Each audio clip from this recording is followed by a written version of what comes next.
Throughout time, I've had several people discourage me from, saying too much about it, because it just dredge up old memories. I don't think there's anything that is sadder than a young girl dying.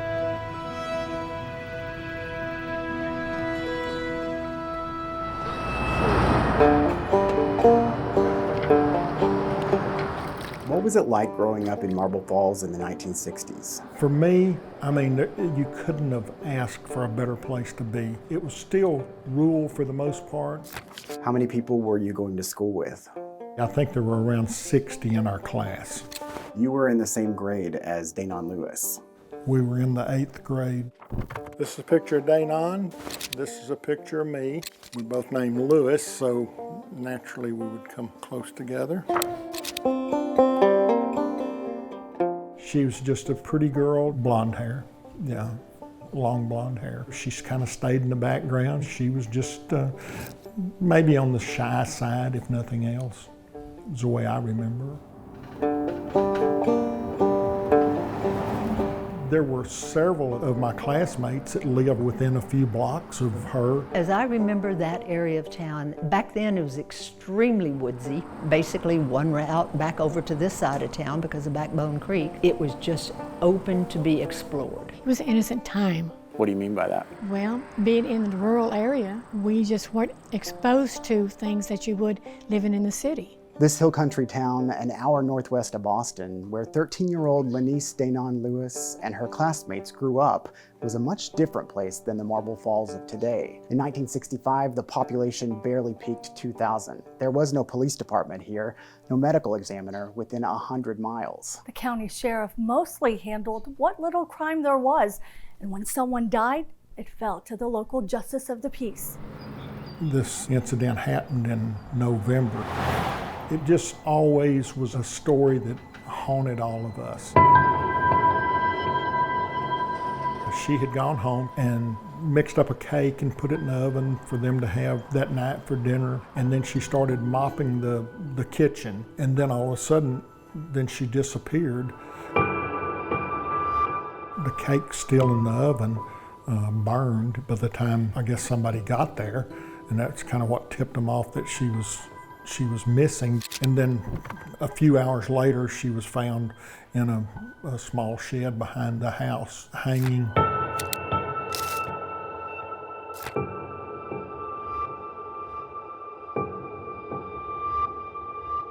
It wasn't the norm for Marble Falls to have an 8th grade girl die or be murdered. It was a real shock to all of us.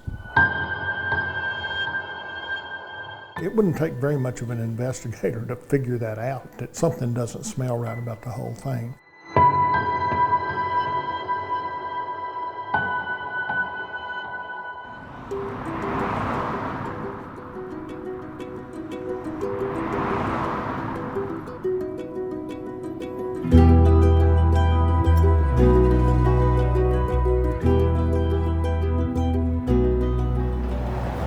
Things like that didn't happen in Marble Falls. Especially to someone so young. Yes. There was an undercurrent somewhere, somehow, that must have caused this to happen, because I don't think she died by her own hand. Records from any investigation in that area of Marble Falls in the 60s are missing. Officials found nothing in the archives except Daynon Lewis's death certificate, signed by Justice of the Peace, or JP C.B. Wall. He listed the cause as an accidental strangulation, suggesting she tied the rope around her own neck too tight. It's a narrative Judge Wall maintained since the beginning, telling the local newspaper early on he was convinced she died of an accidental hanging. But many people in Marble Falls refused to accept that. What was the reaction from your classmates when that news came out? It's just like unbelievable that she would do anything like that. We just didn't see any way that that was what happened. She was murdered. In a public notice, Judge Wall acknowledged rumors about foul play and offered a $100 reward for information leading to an arrest and conviction in the case. That never happened. Could you imagine that something like this was an accident? No, it just seemed more of a fanciful cover-up, if nothing else. Like the hundreds of other JPs across Texas, Judge Wall had a lot of responsibilities and power. He could issue warrants, hold court, perform marriages, and because his county had no medical examiner, he served as coroner and investigated deaths himself, even though he wasn't a doctor with any medical training. That role is unique to Texas and still exists today, nearly 60 years later. Plus, since it's an elected position, some say it can get very political. Politics does play a role in everything. You know, they're all trying to look as good and not have a bunch of unsolved cases laying around if they're going to get reelected. It was just going to be too hard to solve. Close the book, we'll move on to the next thing. And I think that did happen. That's what really rankles so many of us. Wall was up for re-election just 6 months after Daynon died. While campaigning, he told the local paper he'd served the community to the best of his ability. He won another term, and a few months later, Daynon's parents sold their home and moved away. Within a few years, Judge Wall died.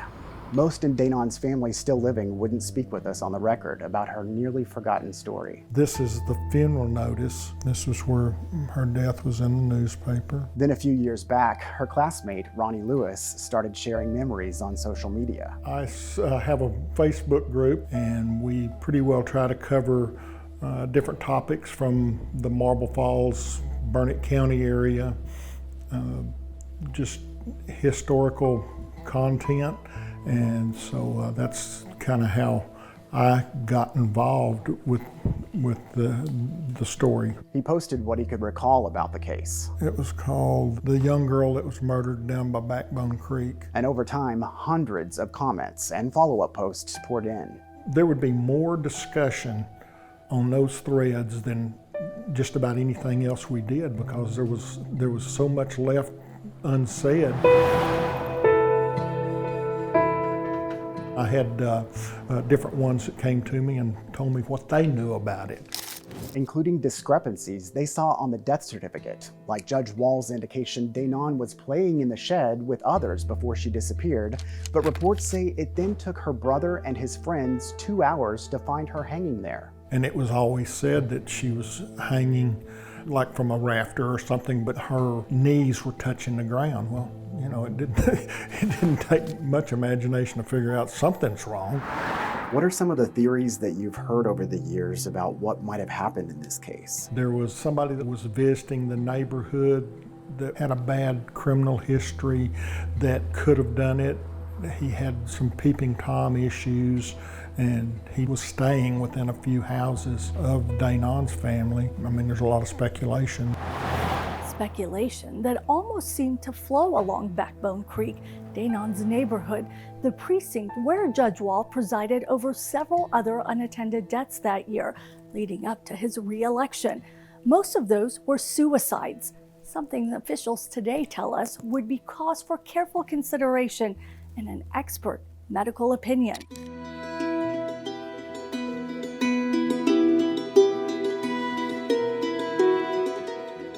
And while he had discretion to err on the side of caution and ask a local doctor to conduct an autopsy, or maybe even send bodies to a bigger county with a medical examiner, he didn't in all of these cases, including Daynon's.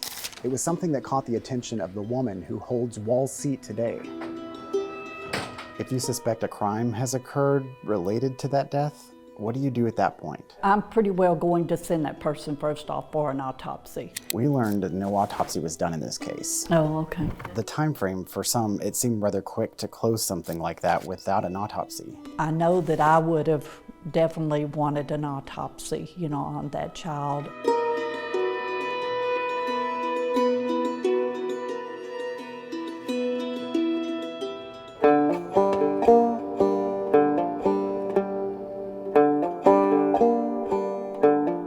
Ronnie, do you remember these picture days? Oh yeah. And this is just out of the front door of this building. It was an innocent time in our lives. This is Daynon. This would have been the 8th grade. The pictures were taken at the very start of the school year. This would have been in the fall. September of 65, right. Yes. Mm-hmm. So she would have gotten this picture and then passed away a few months later. Yes. Within weeks. And it's just like all those things that she probably dreamed about just stopped that day.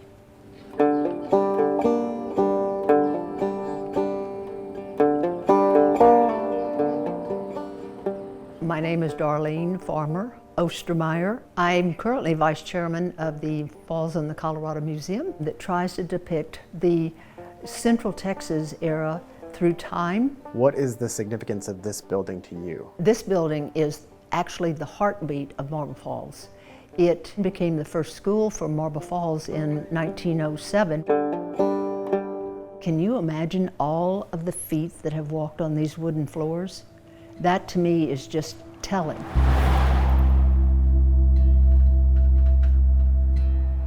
We've been looking at the case from 1965. You were related to Daynon, right? Yes, she was a second cousin. Her grandmother and my grandmother were sisters. She was a couple of years younger than I, and she had beautiful blonde hair, and she was extremely quiet. I mean, she bordering on shy. What did you think when you heard what had happened? I think Daynon was such an innocent soul. It kind of shattered our family. I heard she was found hanging, that she had hanged herself with a rope, and it just didn't make any sense. A young girl that probably had thoughts of grandeur and growing and high school and dating and all those things, so much in front of her that it just didn't seem conceivable. Then in the years since, have there been thoughts about what could have happened? My grandmother had certain theories, and some of them are very unpleasant to think about. I think she probably knew of some undercurrents that I was not privy to as a 15-year-old, one of which might be the truth, other than what was listed on the death certificate. You know, the fact that it was ruled an accident doesn't sit well with a lot of people. My family always thought something wasn't quite right. Maybe we could have gotten some different and better answers, and maybe we could have found the truth. Not far from the old schoolhouse, which is now the museum, Backbone Creek snakes through the city, just feet from where Daynon Lewis lived and died in 1965 in the Burnett County precinct overseen by Justice of the Peace C.B. Wall. Daynon was buried less than 48 hours after her death. Judge Wall closed the investigation a week later, never ordering an autopsy, which would have provided medical proof of how she died. An expert tells us a justice of the peace today would be far more likely to order an autopsy in a case like this.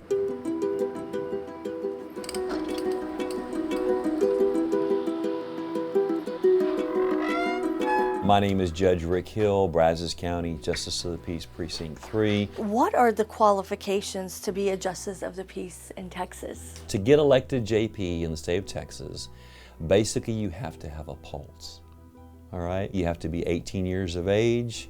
You have to live in the county for 12 months, in the precinct that you're going to serve for 6 months, not be a convicted felon, and be mentally competent. And so as long as you can keep getting elected, you can stay in office. There are many JPs in Texas. About 900 JPs in 254 counties. JPs date back 200 years in Texas. Archives reference them well before statehood, since the earliest days of the colony, introduced by a man known as the father of Texas, Stephen F. Austin, in 1824. Justices of the peace historically are individuals in a community where if a cow wandered over into somebody else's property and there was an argument over who the cow belonged to, went to a justice of the peace. How has the justice of the peace system evolved? 90% of all the cases filed at any level in the state of Texas are filed at our level. We do small claims cases. We do all the evictions in Texas. We do truancy, counties that don't have a medical examiner's office. We do the death inquests. Texas is unique with that last responsibility. Many states primarily use elected or appointed officials called coroners who have some training to investigate and certify deaths. Some primarily use medical examiners, doctors who've studied forensic pathology to conduct autopsies for that purpose. And a handful of states primarily use other elected officials to act as coroners, including Texas, which is the only one to specifically utilize justices of the peace. There are medical examiners here, but only in 14 counties. The rest rely on JPs to carry out that coroner role on top of all their other duties. They're not required to have medical training like a doctor, though they can contract for autopsies in counties with medical examiners or private entities, but often that does not happen. Take Burnett County, where Daynon Lewis died. In the past 5 years, JPs there have investigated nearly 800 deaths, deciding to send fewer than half elsewhere for autopsies. When an unattended death happens, we have final say over everyone on whether an autopsy is done or not. We consult with law enforcement, medical personnel, family members, and given the circumstances, we order autopsies or not. You know, if it's an unnatural death, suicides, homicides, traffic fatalities, young people who really we don't know what happened, you order an autopsy. But sending out for autopsies can be costly. We've seen counties pay as much as $4,700 per body.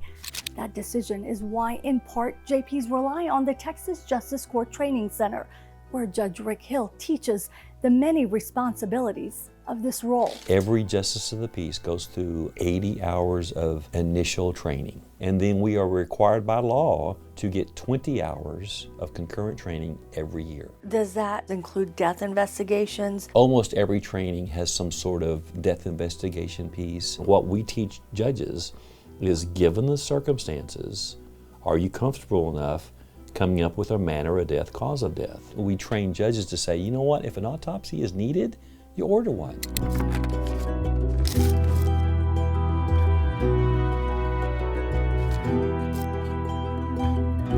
Back in the day when the training center wasn't in existence, JPs were elected to office. You got the keys and it was like, good luck, here you go. From 1965 to today is like the dark ages to the modern world.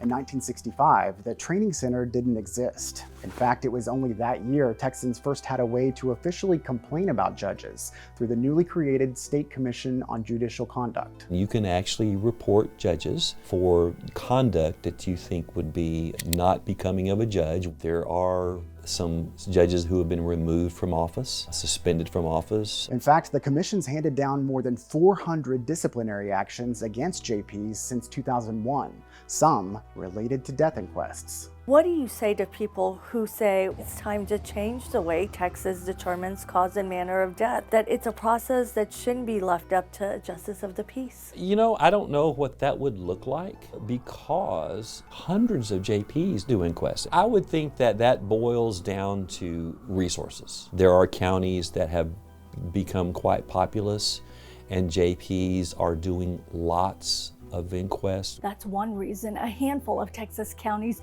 including Judge Hill's, are now choosing to fund their own medical examiner office in the near future. State lawmakers made it tougher in recent years to require more counties to get a medical examiner, but after our questions, that could change next legislative session.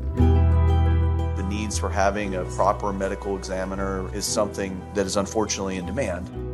Your JPs are being overwhelmed because of the workload that they have. Well, then it's time to take action.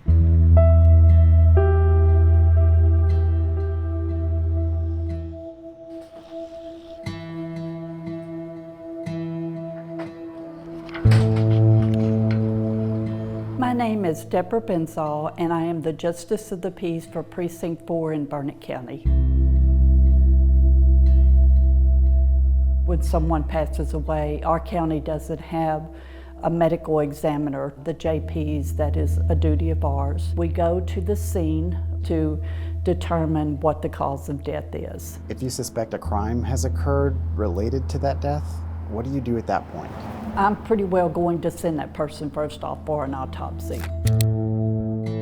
The case from 1965 we've been researching, I do have a copy of the death certificate. Okay, that'll help me. I hereby certify that I held an inquest over the remains of Lenice Daynon Lewis and found that death was due to strangulation, accidental. This was signed by C.B. Wall, the Justice of the Peace. He was the JP in your precinct back then. Yes, and apparently the child's age was 13, I think, at the time it shows. We learned that no autopsy was done in this case. Oh, okay. There are questions about whether her death was actually an accident. Sure. I know that I would have definitely wanted an autopsy, on that child. Should JPs still be investigating deaths in Texas? Or is it time to figure out a different system at this point? I mean, I feel comfortable with what I do. I'm not saying that there isn't something better.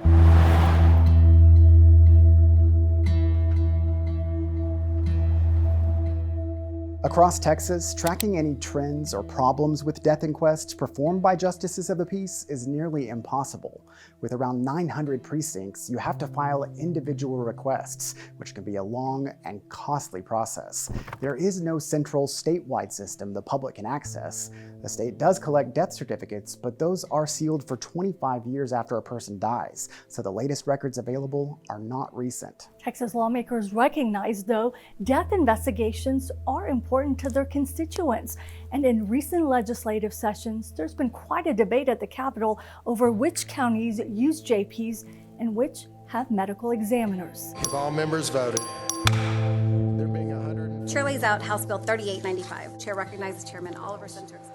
Under current law, only counties with a population of more than 2 million people are required to establish and maintain a medical examiner's office. In the absence of a medical examiner, the Justice of the Peace is responsible for determining the cause of death. The death investigation system started back in the 19th century. Very few of us have medical examiner offices, and I consider it a moral imperative. The medical examiner is a physician who specializes as a pathologist in accurately determining the cause of death. Having that actual trained resource available is something that we should encourage.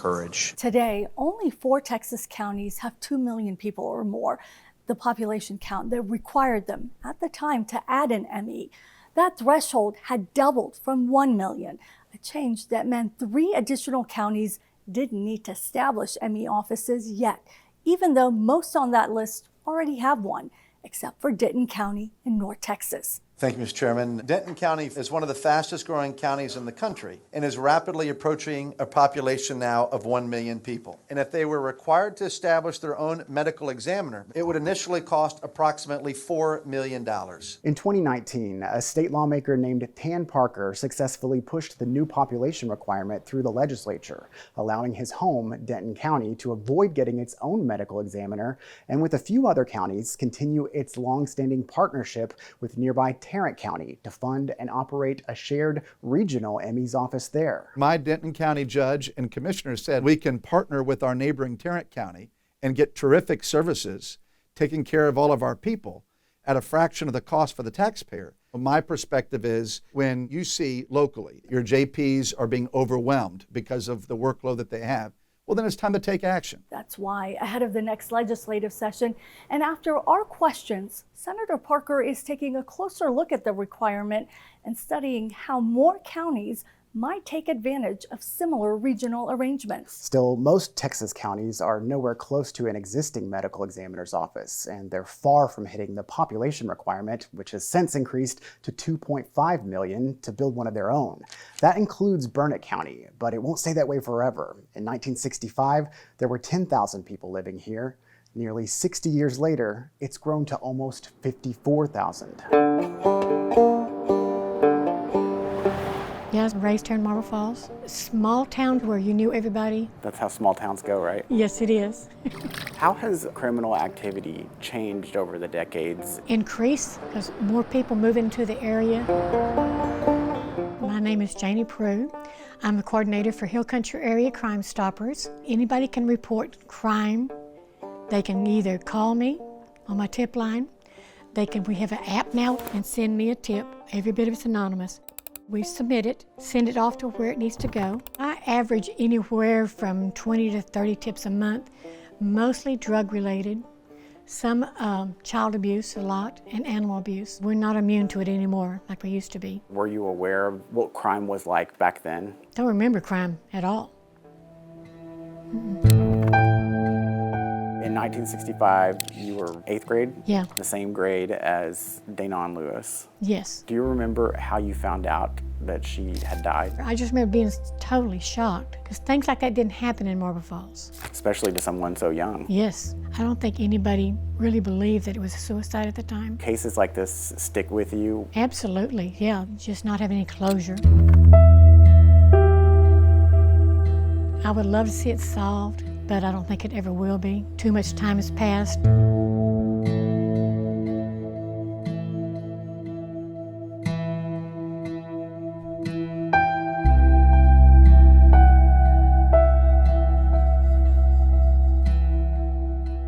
Whatever classification that didn't make it appear that girl killed herself, even accidentally.